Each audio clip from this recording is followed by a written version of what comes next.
Dilikod datan. Kabel na dilikod.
Na lahat yung mga gutter namin, guys.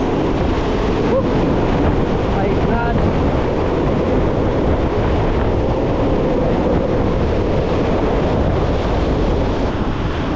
Awanan eh. Nya. Kiri pa man.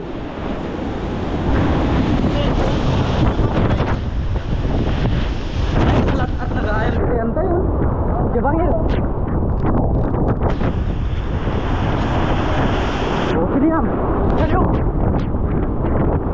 Marami nagsiliparan, nabubong sa part na yan. Marami nagsitomba.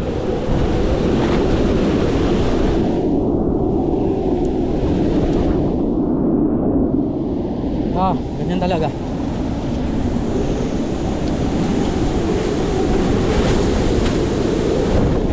So itong frozen natin, frozen store, binutas yung bubong ko. Hindi na makadaan yung mga sasakyan, mga katuks. Ganito yung kalagayan namin dito sa Santa Ana ngayon sa bagyong Marce. Sobrang lakas. Sobrang lakas. Tas ang tagal, mga katuks, ang tagal. Sagsagan niya.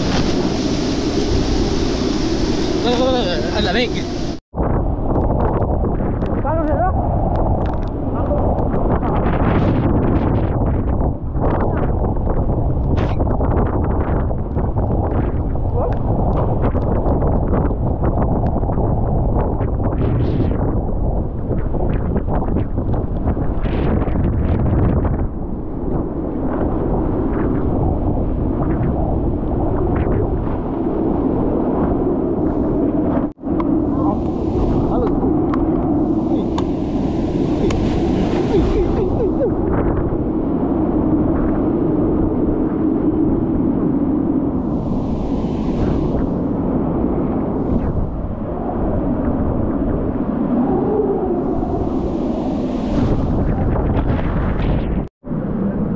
Medyo nagtigil na sa part na to, mga katuks. Sana tuloy-tuloy na. Tuloy-tuloy na sana. May mga ano. Oh, nagtigil, umaraw na, nag-blue na. Pwede ka nang mag-fishing. Matagal tayong walang fishing vlog, mga katuks, dahil sa nangyari dito. Sobra binanatan tayo. Buti na lang, mga katuks, at araw, hindi gabi yung pagbanat niya. Kasi pag gabi, yun yung delikado.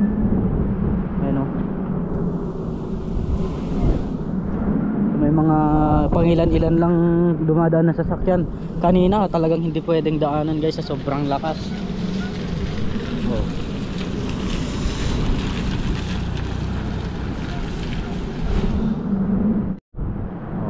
Ito yung mata. Ito yung mata, di ba? Kasi ito dyan mata na ni. Ito na yung mata yata, mga katuks. Kasi tingnan nyo, ito lang yung blue sa part na to.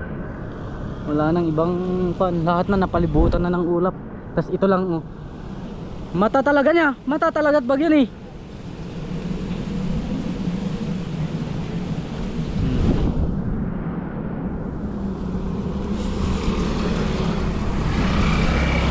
Nagtalnan. Ayan, sa wakas tumigil na. Pero ito, guys, baka di natin alam. Baka mag-switch siya. Kasla mata dahito ni. Kasla ito dyan mata na ni. Nagtengaan naman ito ni.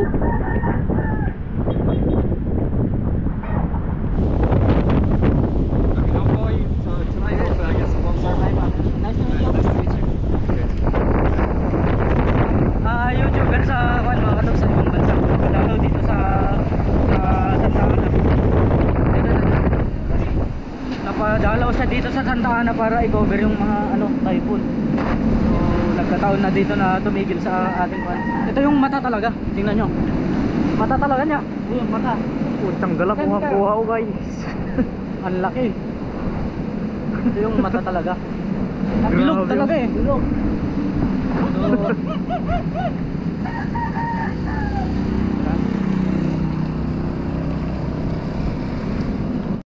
Extreme adventure pala ito. Ibig sabihin pag mata to mga katoks, meron pang bawi to, meron pang tinatawag natin na parang balik. Hindi natin alam kung dito manggagaling yung hangin niya. Baka wala nang kawala tong natin, itong mga bubong natin dito. So ito talaga yung mata niya eh. Ayan na, magsisimula nang lumipas yung mata niya eh.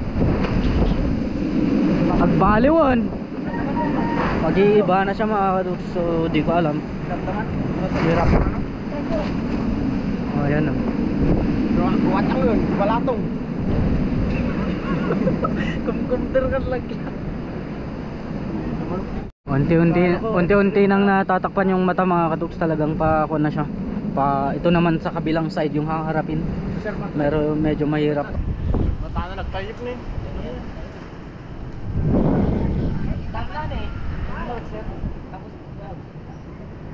Biglang nagtal na oh.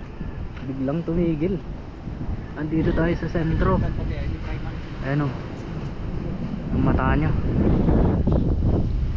Mas babanat ulit to.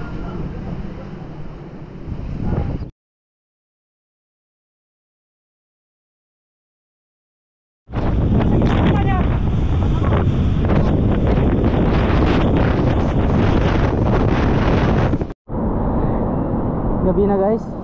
Akala ko tapos na kanina. Meron pa pala. Mas malakas na naman. Pabalik naman mga katoks. Pabalik yung hangin. Grabe guys. Tinanggal ko na rin yung harang dito sa harap para less con lang siya. Para daloy lang yung hangin niya. Ayan. Pabalik na yung hangin niya. Nagmumula dun yung hangin. Sa part na yan medyo open area sa part na to.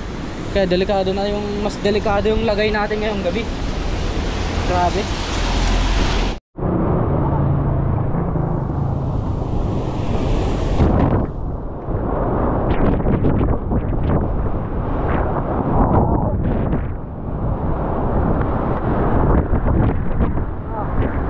Magdidilim na mga katoks. Wala na tayong makita mamaya. Sana Lord, sana nakaawakan tayo ni Lord. Sana. Grabe guys, wala na yung mga kagamitan at bahay dito.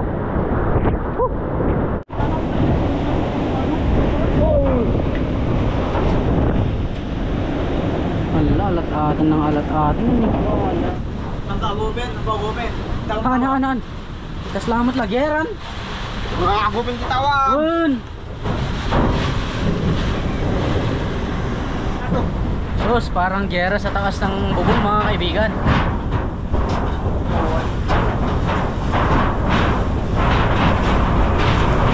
Oh, tayo, gungun pa ito yung maliit. Gungun. May alat di ba ban? Morning mga katoks, kagigising ko lang. Ayan, medyo nagliwanag na yung parte na yan.